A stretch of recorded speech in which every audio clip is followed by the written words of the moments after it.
Hi, everyone. Welcome to another episode of From Theory to Practice.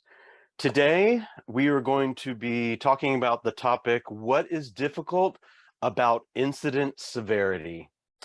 And today, our panel are some guests and a member of Blameless. I'll go ahead and let everyone introduce themselves. We'll start with Kat. Go ahead. Cool. Thanks, Matt. I am Kat Swatell. I'm the Director of Engineering at Nubank, which is the Latin American bank. I run the foundational technologies group there. And I guess I will pass it off to Lauren. Hi, everyone. My name is Lauren. I'm a Director of Reliability Engineering over at Nike. I manage teams of embedded SREs responsible for overseeing a couple of pretty critical business lines that are pretty critical actually to running Nike.com as well as Nike's series of mobile apps. I'm Kurt Anderson, SRE architect here at Blameless, and kind of honorary co-host with Matt, who runs most of this show. So I'll pass it over to Matt. Thank you very much. Matt Davis is my name, and I am an SRE advocate at Blameless. Thank you, everyone, for joining us today, and I want to thank our guests for being here. And I think that the best place to start with severity, because this is a very contentious thing. I've seen some pretty interesting Twitter threads that were arguing about severity. You know, I see some people on LinkedIn posting a lot of different opinions about what severity means. And there's actually some great articles online about how to distinguish severities and what they actually mean. So a question that came to mind last night as I was thinking about how do we start this discussion about severity is, well, let's ask the question right up front. Can severity be measured? Lauren, I want to ask you first, as a director of SRE, is this a question that people ask? Is this something that you deal with, or what do you think? Can it be measured? Yeah, I think the trouble with even attempting to tackle this, well, not just at Nike, where I've just arrived, I'm only about second month in, but at other places I've worked, is that it's highly subjective. And you have to have alignment across well, there are a lot of stakeholders, there are a lot of cooks in the kitchen that you have to have alignment with in order to answer that fully. And once you have alignment regarding severity being measured, and we all agree on it and what the measures and goalposts should be that are aligned to it, then it's something that you really have to just continuously monitor and continuously gauge across all the different stakeholders that you have that would care about how you're defining severity or even levels that are aligned with it too. So it's highly subjective, I'd say, and every org I feel has a different perspective on it. And it gets even more, I feel, contentious when you are a part of orgs that have a existing, I say like an ITIL practice, where your SRE has to basically fall into alignment with whatever the existing ITIL practice is. So I feel like I gave a very engineering centric answer to that, which is it depends, which is I'm not sure if that's what you're looking for, but I feel that's the real answer here.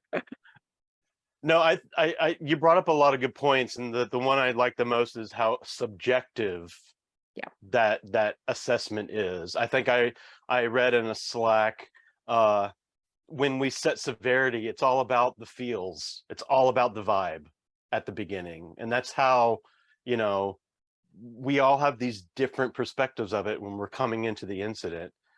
And it's really curious that I love how you say that you revisit it and it reminds me of revisiting common ground.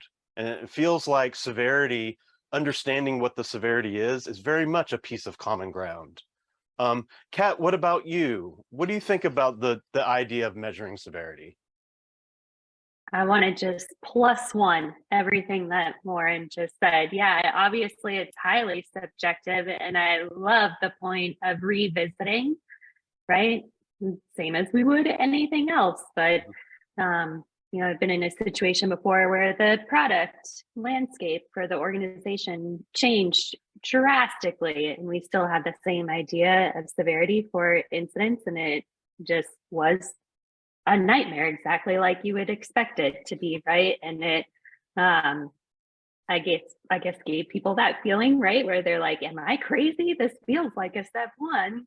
But I'm looking at this and it's not, and that's always a bad sign for me when people are asking, am I crazy? Or, so yeah, I think highly contextual and probably shifts over time, as do most things Yeah. in your Yeah. business. Yeah. It's Yeah. interesting that you mentioned the feels that are attached to it, especially when you get into levels and stuff, because especially in the world of e-commerce and certain times of year, I mean, you might have an S3 where it's like, this is an S3, and it's like, no, this has all the feels and all the basically the actions that are being taken is like, oh wait, S1. It's like, but wait, but wait a minute. So it's like so much of it is attached to like what comes down like from the business. And especially if I, use the example of e-commerce, and, especially like in organizations like Nike, a lot of it is just like, oh wait, but we're an holiday. Mhm. So it's really interesting, which is also part of why one thing that I'm actually working on right now is how to ensure that we have a process that we're regularly reviewing with regards to like alignment on severity levels and gauging where things should be dependent on time of year, even I'd say.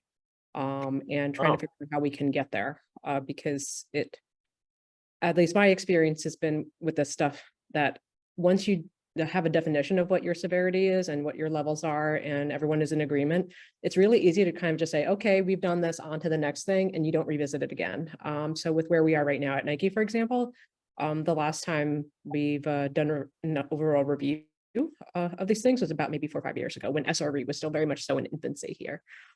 So it's one of those things where I think it's especially important, especially at other organizations I've worked at, where I implemented a process to do at least quarterly reviews, which I think is realistic.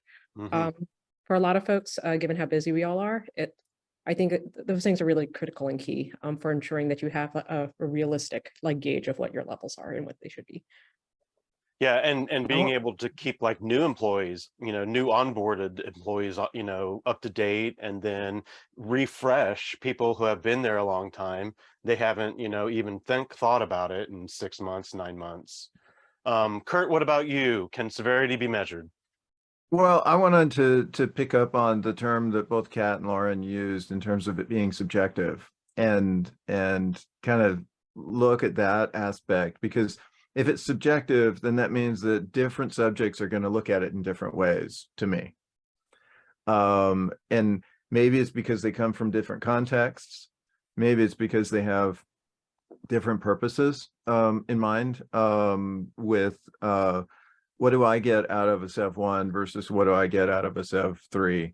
Or what do I have to put in because it's a Sev 3 or a Sev 1, depending on who you are in the organization, or what the incident is that's impacting it.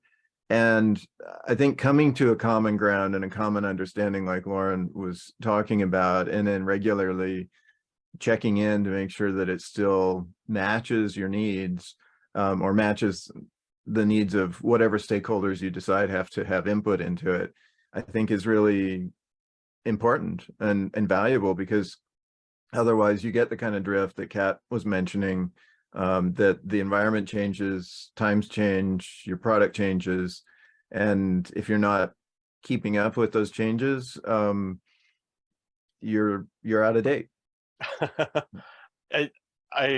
I have to say I feel the same way about revisiting and revising, because I feel like it's every week we have something new come up that we hadn't thought about, that pertains to our incident management program, how we define severities. And an incident will come up and it'll be this brand new edge case, and we're like, well, we never really accounted for this kind of case when we designed this. So what do we do? How do we think about this? And we actually we do the same thing. We do a monthly review now, and we do a Incident Response Monthly is the name of the session, and we get together and we do exactly these things, revisiting how we think about severity and how we do the actual response, and things like, you know, we have on-call teams for services, and how all that happens too. So I almost wonder, I mean, to answer the question if it can be measured, is like, I think you can assign like values to it. I mean, like kind of like a Likert scale. I extremely disagree. I sort of disagree. I sort of agree, or extremely disagree, or extremely agree. Would it be cool if you could have an automatic Likert scale when severity gets changed, then everyone in the incident says what they actually agree on the severity? Well, but I mean, in some ways, it's like security is, you can tell if something is massively more important or more severe, or relatively not massive or severe, but sometimes those fine gradations is where everybody bike sheds, I think. It's like, is this a Sev 2 or a Sev 3? And it's like, okay, what difference does it really make? Is sometimes the sense I have of, okay, a 2 or a 3, who cares? It's like, is it major or is it minor? I think is sometimes all the level that you really need to designate. Lauren, you said something interesting that I had not heard before, but it makes sense. You said time of year. And I can relate to this because I've worked in ad tech, and time of year matters so much. Yeah. In ad tech. And in retail. And in retail and e-commerce. They're linked, right? All of that stuff. So tell us, does time of year change how you define and look at severity?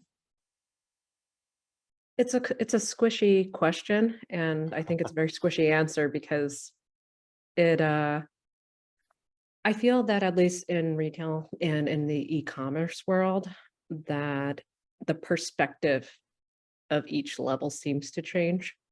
I use the example of something that comes in as an S3, and within engineering, it's like, this is an S3, but the business is treating it as an S1. And I've also been in the position where it's been vice versa, where I think Kat actually made the point earlier. It's like, oh, wait, we're treating this like it's an S4, but this is really an S1. It's like, this should be an S1. And we need to have, this is an all hands on deck situation. And I think that at least within the retail and e-commerce world, there is a sense of heightened alert around holiday season, which is why I mentioned time of year. I use that as an example too.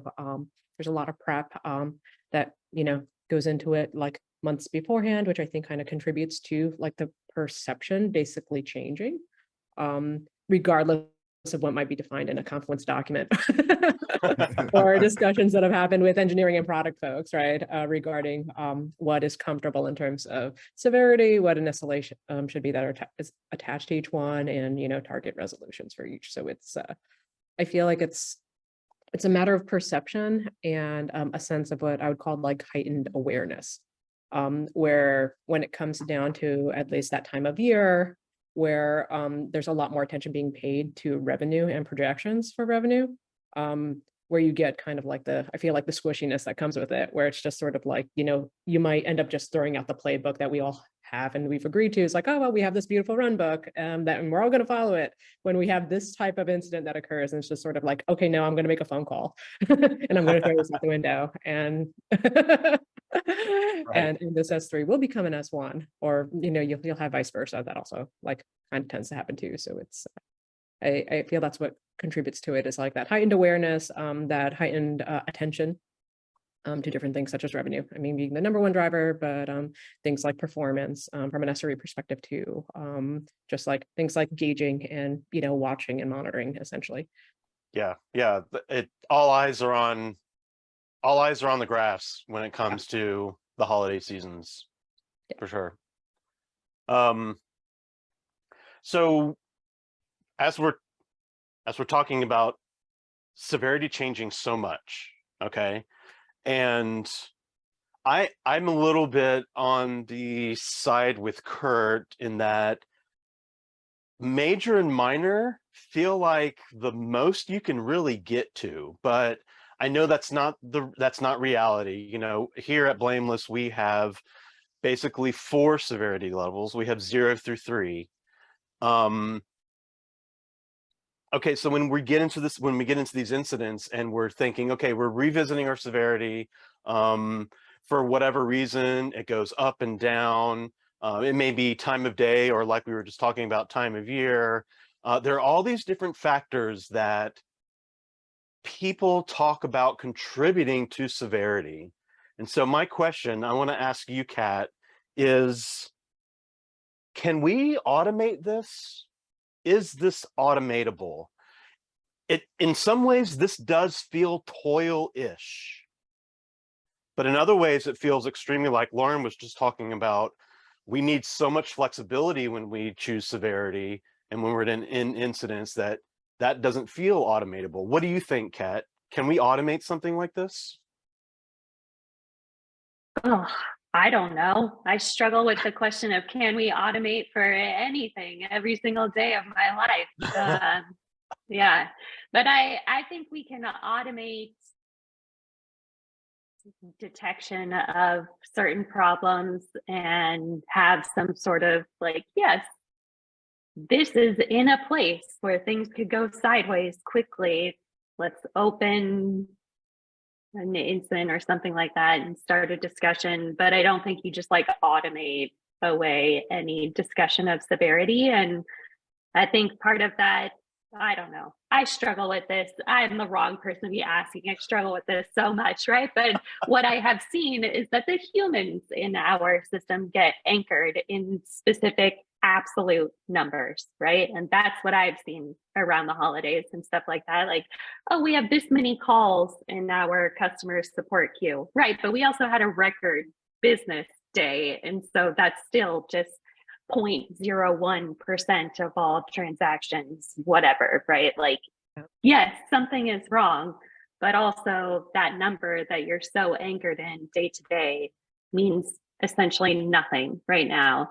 And so my concern when people are like, oh, we need to automate this, like assign, like, I guess in this arena, I would rather have multiple biases instead of just automating one bias. I love the way that you stated that, because I mean, that goes back to what we were saying about different perspectives and severity being so subjective. Like, this is the same thing. It's almost, it reminds me of how we think about complexity and how we think about the fact that, you know, one person can't hold the whole system in their head. But it's not only just that, it's that every single person has a different mental model of the system in their head. And when we come out, especially when you have multiple people in an incident responding to one, well, you've got however your first response looks, you've got 3, 4, or 5 people who have 3, 4, or 5 different perspectives on what the production pressure is, how it's affecting the customer, how long it's been affecting the customer, how many customers are affected. And so it's like, this is really difficult. These are split second decisions that responders have to make. Lauren, can I ask you a little bit about your EMT practice in the past? You were an EMT in the past, is that right? Yep, that's right. I'm actually still an EMT. Oh, you still are? Great. Yep. Oh, awesome. Now I know a couple of EMTs, and I've never asked this question of them, but do EMTs worry about severity? Wow. Okay. Speaking for myself, I can say that the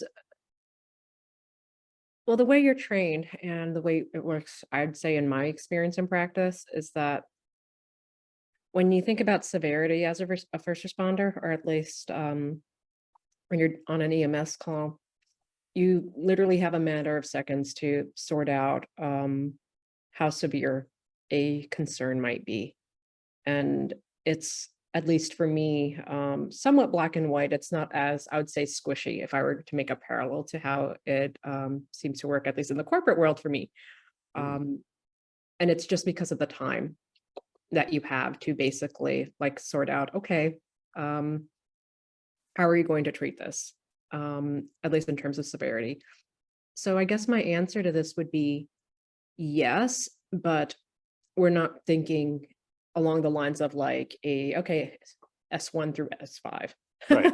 Yeah. Per level. It might just be two of these things to sort out how you might treat a call at that time. So I'd say yes, I guess, to that. It's interesting because I haven't had to think about that before. It's sort of like an automatic thing, and that's how you're trained, basically, to decide really quickly, like, okay, so how are we going to treat this?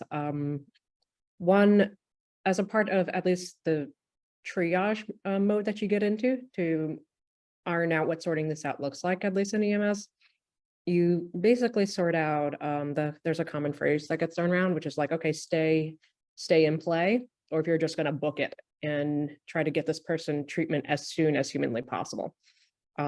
So in cases where you might have a more like severe or significant issue that you're dealing with, you're not staying and playing, which is what the phrase is that's used.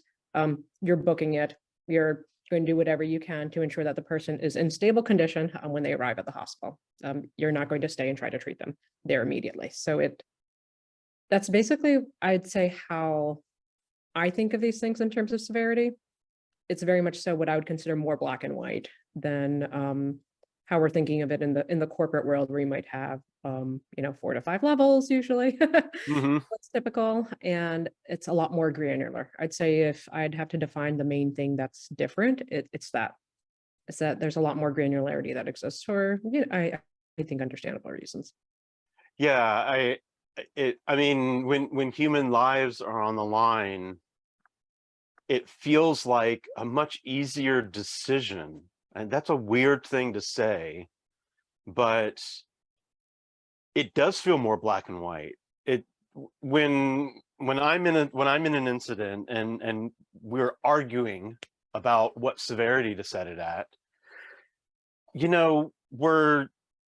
sometimes people take the position that the severity is something that guides the incident instead of the other way around. So, for example, an easy example of this would be, and we do this, we have our major severities are basically 24/7 response, SEV 0 and SEV 1.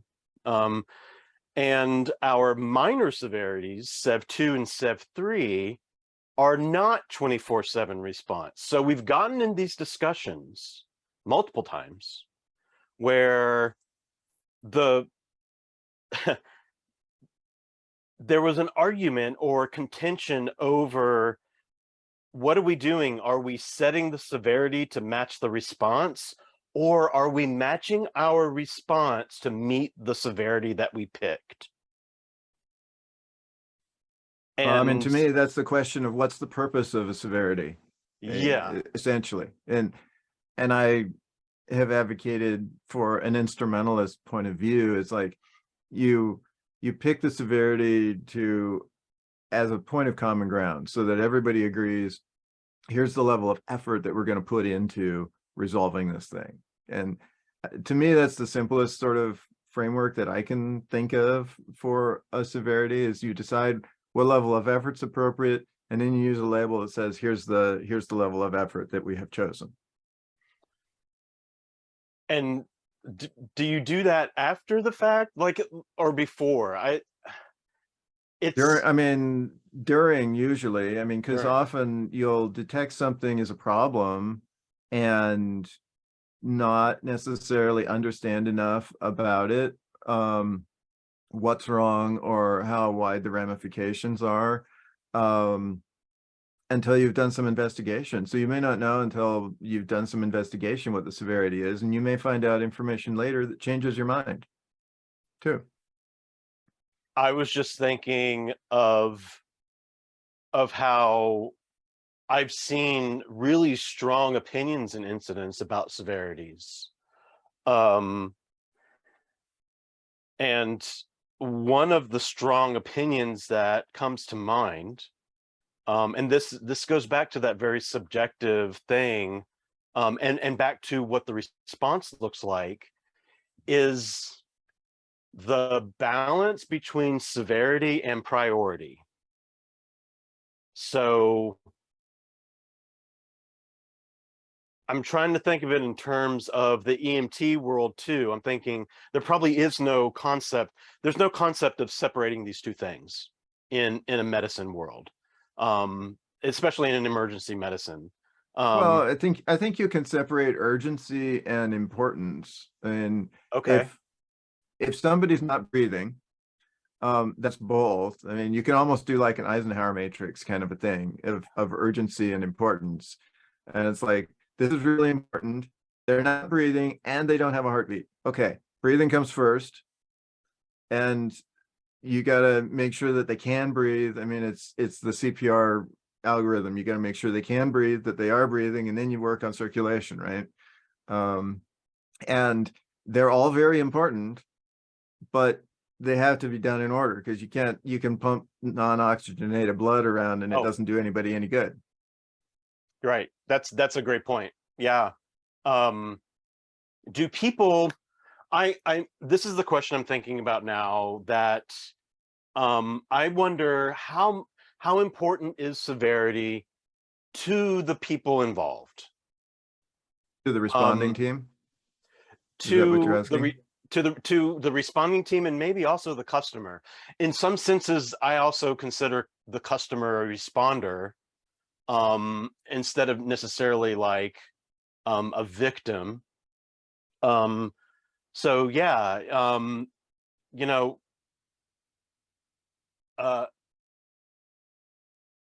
why is it important, and how is it important?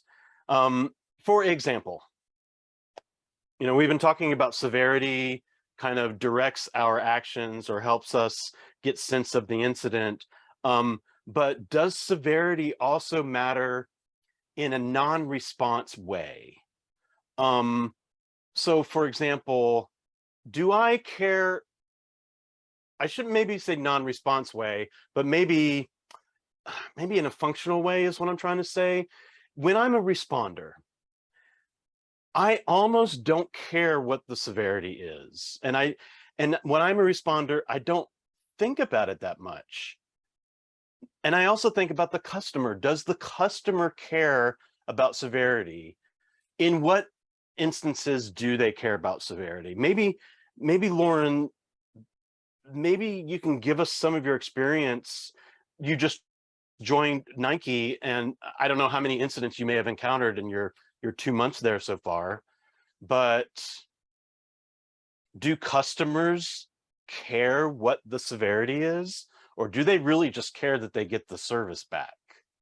Does it matter? Yeah, that's interesting. When we define customers, are we talking about clients? Are we talking about people who are buying products, who are trying to access .com? Is that what we're referring to when we're saying customers? Well, I mean, that's a good distinction to make. When I think about customers, I do, as someone who's been in operations a while, I do consider developers some of my customers. So I do consider internal customers as customers too. But the customers who are buying things, I think, is what I'm more talking about. Yeah. The customer that we're building the product for, right? If I'm to think about the question that way, then I'd say, do customers trying to purchase our product care about the severity of an issue? I'd say no. But perception, I'd say if .com is just completely out, matters quite a bit. And if customers don't have the information that we might have internally while we're dealing with the incident, I'd say the perception of just seeing, you know, or not being able to even see a landing page might contribute to what they might think the severity of an issue might be. Oh yeah. Versus how we might be treating it internally. You know, for example, to a customer not being able to hit .com without any information, without a maintenance page, just letting them know, hey, this is temporary because there's, work going on, et cetera, completely different than how they might perceive the brand even, or the severity of an issue or the outage. If they see a landing page that says, hey, we're going to be down for an hour doing some work. And that is really curious too, because I'm thinking about my mother actually. And a couple times my mother, she's not extremely adept at technology. And she somehow logged out of her Netflix account, or did something to where her Netflix account wasn't working anymore, or something like that. And she was calling me up because she knows what I do for a living. And she was like, Netflix is down. And I'm like, really? We were just watching it like an hour ago. I think it's fine. And then she continues to tell me about what is actually happening. And, finally got to the conclusion of, she somehow logged herself out. But her perception was that Netflix was down. And I can imagine when, Nike.com is down, it could be down because some errant JavaScript on the page screwed something up, or it could be down because there's like a huge database that went down. But the customer, Or your Fastly CDN goes out. yeah. Yeah. Oh, right. It could be a third party altogether. Yeah, Yeah. for sure. I think it's that's basically what I was thinking about with these things. To the customer, you're down, if you're unable to hit it, regardless of what might be going on behind the scenes, especially if there's lack of information or clarity regarding what's going on, and that's not being communicated like appropriately.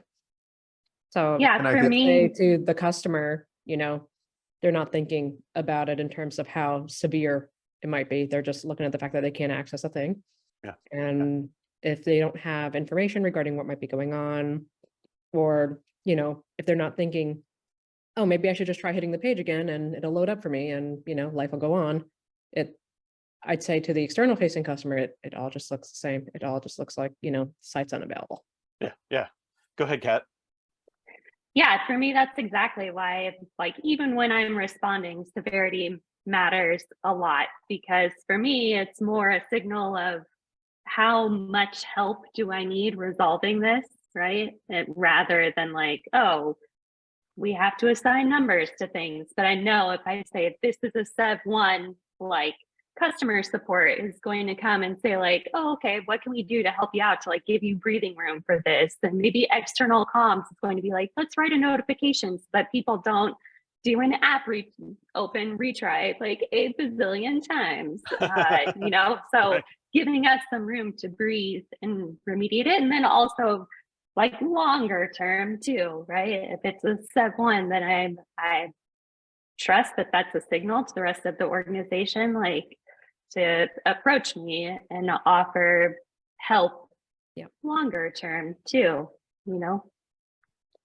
I was actually thinking about this while we were talking, just to piggyback off of Kat's point, and thinking about, well, do customers care about this or not, versus whether or not your internal customers care about this, about severity levels and how they're defined. And what I was thinking about, which was in alignment with what Kat was sharing too, was I'd say the levels that you define it internally matter a lot, if not to the responders as much, who have a main immediate focus of just restoring stability. But it matters in terms of I feel like the global apparatus in some cases that you might have to mobilize. How many folks are you waking up across how many time zones?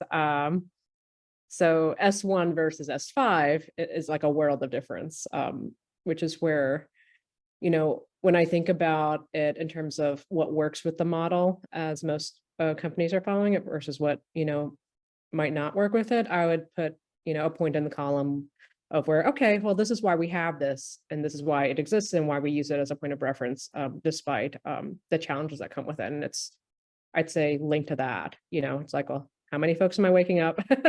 Yeah. How many teams am I involving with this? And that's where the level, I'd say, matters a lot. Yeah. Does anyone think that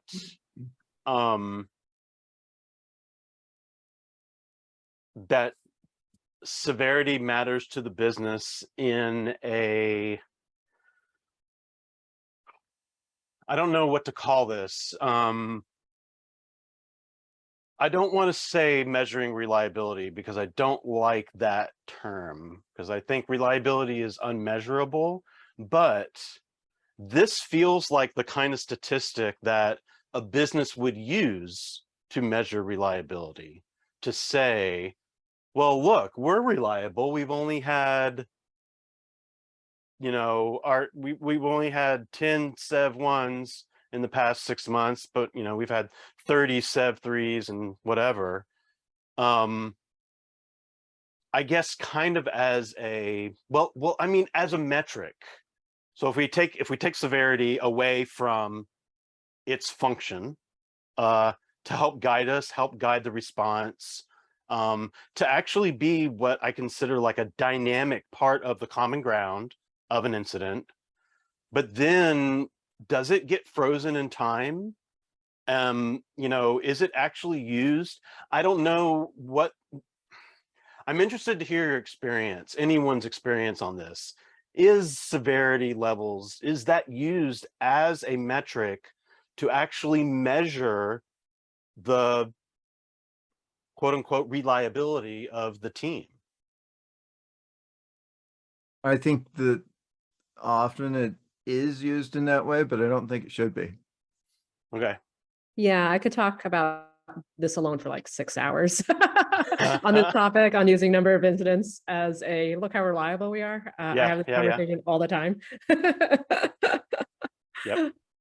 But yeah, I feel like this is a hot topic for sure. Just that alone, I'd say, could be its own episode. Yeah. You mean like counting incidents and counting things? Yeah, and aligning, severity levels to reliability measures. How often have you seen this done? Do you see it is it being done at Nike? Do you know? Yes. Yes, Okay. it is. But Nike is not the only place I've worked where that's done. It's actually, I would call it a pretty typical approach.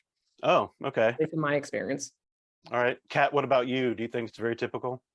I think it's very typical, but I think I have an unpopular opinion on this front. Awesome.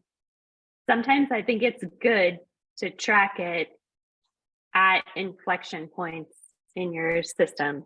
Maybe I've been in 2 situations before where there was rapid growth in the ecosystem, and so there were more incidents because there was like nonlinear growth. So yes, there's more incidents, and because people in their brains, right, like they get anchored in a number. This is how many we have every month, and the people that are responding are even like, oh my God, this is bonkers, right? Yeah. When that number goes up. And so I think sometimes it's good to say, right, that the number of incidents per transaction or per visit or whatever is holding steady or trending down. Like, are we scaling in a way that is safe, or we're not also scaling the blast radius as we're scaling the system and things like that? So it's my unpopular hot take.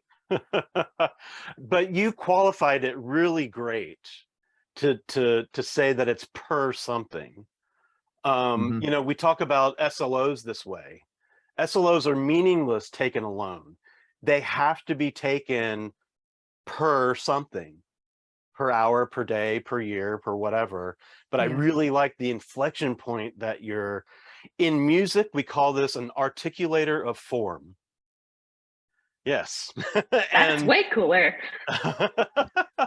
Hey, tech steals terms from music all the time. Orchestration is the best example, but articulators of form are extremely important in musical analysis. They tell you those inflection points. And there are certain things about music that happen around these articulators of form. And so I don't know, I don't know if it's unpopular opinion with me, Kat. I kind of like that perspective. I do. All right. Okay. Well, I got to be signing off here, folks. That's my Yeah, mic. no, Okay, and we're done. I actually, I think that Just might be a kidding. good place to drop the mic because we're about at time. So We are, that is a great place. Is there any last words that anyone wants to say about severity? Lauren, would you like to say something?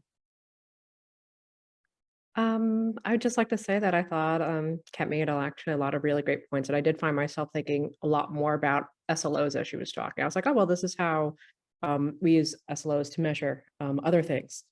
The challenge for me historically has just been when it comes to reporting, in terms of what is easier to present to the business regarding reliability, and that's where it falls into what I'd say is like the more traditional way or perspective of thinking about it, which is like, incident numbers. But I just thought those were amazing points regarding how you'd want to, not necessarily rely on current state and something like availability, but more like thinking about it from the perspective of tracking or trending over time, which was actually where the main benefit is to be gained through introducing usage of SLOs. Kurt, how about you? no, I think this was a great conversation. Nothing more to add at this point. Yeah, I'm also happy to leave us with the wonderful mic dropped by Kat. And I really appreciate everyone joining us today. This has been a really awesome conversation. Really loved having both of you, Kat and Lauren, to our webinar show here, and look forward to seeing you sometime again. Thanks, everybody. Thank you. Thanks for having us.